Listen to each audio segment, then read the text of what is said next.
नमस्कार। अच्छा, भूगोल ये शब्द सुनते ही सबसे पहले दिमाग में क्या आता है?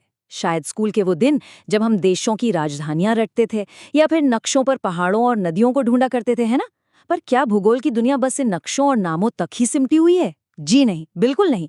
आज हम इसी सोच को बदलेंगे और समझेंगे कि भूगोल असल में हमारी दुनिया को देखने का एक कितना जबरदस्त नजरिया है। तो चलिए सबसे पहले और सबसे ज़रूरी सवाल से शुरू करते हैं। आखिर हमें भूगोल पढ़ने की ज़रूरत है ही क्यों है? और यकीन मानिए, ये सिर्फ एक और किताबी सब्जेक्ट नहीं है, बल्कि ये हमारे आसपास की दुनिया और उसमें हमारी जगह को समझने की एक चाबी है। जरा अपने चारों ओर की दुनिया के बारे में सोचिए, कितनी अलग अलग है। एक तरफ हरे भरे लहलहाते खेत हैं, तो दूसरी तरफ मीलों तक फैला हुआ रेगिस्तान। कहीं अमेज़न जैसे घने जंगल, तो कहीं हिमालय जैसे बर्फीले पहाड़। तो सवाल ये उठता है कि ऐसा क्यों है? इन सब के पीछे क्या राज छिपे हैं? और इन्हीं सवालों का जवाब हमें भूगोल देता है। सोचिए, हजारों साल पहले से लेकर आज की इस मॉडर्न दुनिया तक एक चीज बिल्कुल नहीं बदली है। हमारा रहन सहन, हमारा खाना, हमारे कपड़े, सब कुछ हमारे आसपास के माहौल, हमारे पर्यावरण पर ही तो निर्भर करता है। पहाड़ी इलाकों का जीवन रेगिस्तान के जीवन से इतना अलग क्यों होता है? ये सब भूगोल का ही खेल है। तो ठीक है, अब ये तो समझ आ गया कि भूगोल जरूरी क्यों है। पर अब जरा इसके असली मतलब को समझते हैं।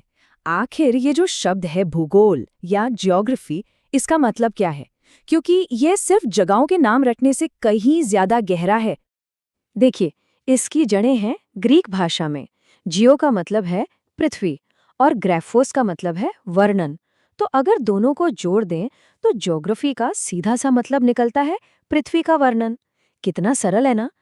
यानी इस सब्जेक्ट का मेन काम ही हमारी पृथ्वी को हर एंगल से समझना और उसके बारे में बताना है।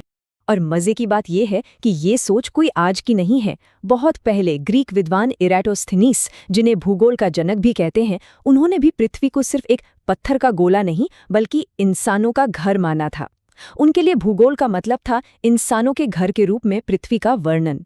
ये एक ऐसा नजरिया है जो आज भी इस विषय की आत्मा है। तो एक भूगोलवेत्ता यानी एक ज्योग्राफर सोचता कैसे है? इसे ऐसे समझिए जैसे कोई जासूस हो। वो सिर्फ ये नहीं देखता कि क्या हुआ, बल्कि वो सुरागों को जोड़कर ये पता लगाता है कि कोई चीज क्यों और कैसे हुई।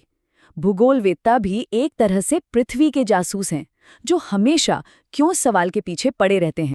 और इस जासूसी का तरीका 3 बहुत ही आसान सवालों पर टिका है। पहला, क्या? मतलब हम किस चीज की बात कर रहे हैं? कोई पहाड़ है या कोई शहर? दूसरा, कहाँ? यानी वो चीज पृथ्वी पर किस जगह पर है? और तीसरा, जो कि सबसे अहम सवाल है, वो तीसरा सवाल है क्यों। ये सवाल किसी भी चीज के होने के पीछे का कारण ढूंढता है।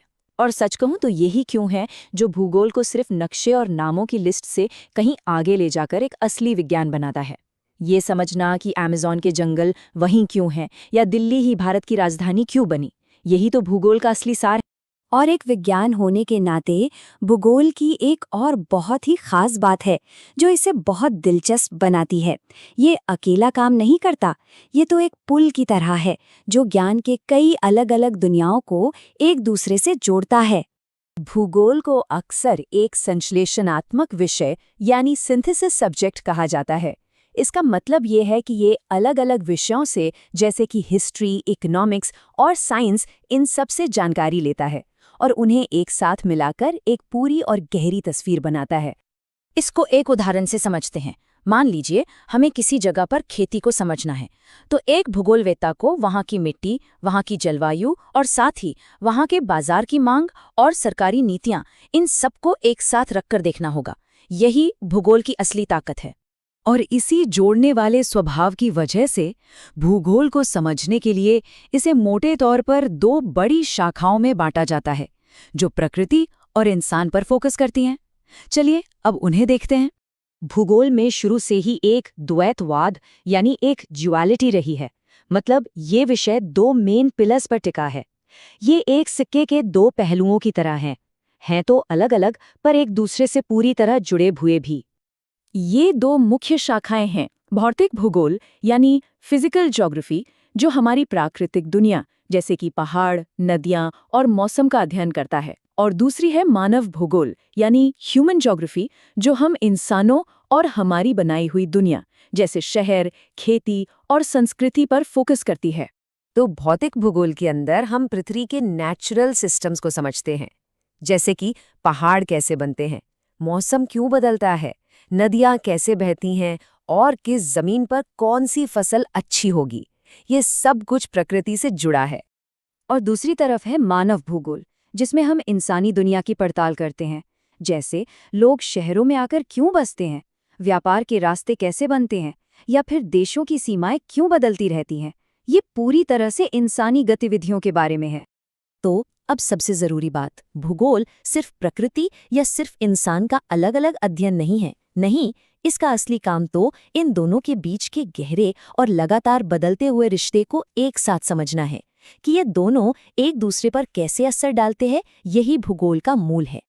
और ये हमें एक बहुत ही मजेदार सवाल पर लाकर खड़ा कर देता है। आज हम टेक्नोलॉजी से प्रकृति को बदल रहे हैं, नदियों पर बांध बना रहे हैं, पहाड़ों में सुरंगें खोद रहे हैं, लेकिन क्या कभी सोचा है कि प्रकृति भी हमारी टेक्नोलॉजी को कैसे आकार दे रही है? हमारे सोलर पैनल सूरज पर निर्भर है, हमारी पवन चक्कियां हवा पर। ये एक दो तरफा रिश्ता है और ये देखना वाकई दिलचस्प होगा कि भविष्य में ये क्या मोड़ लेता है।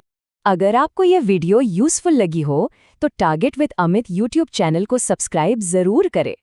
ऐसी ही इजी और डिटेल्ड वीडियोस के लिए बेल आइकन दबाना ना भूलें।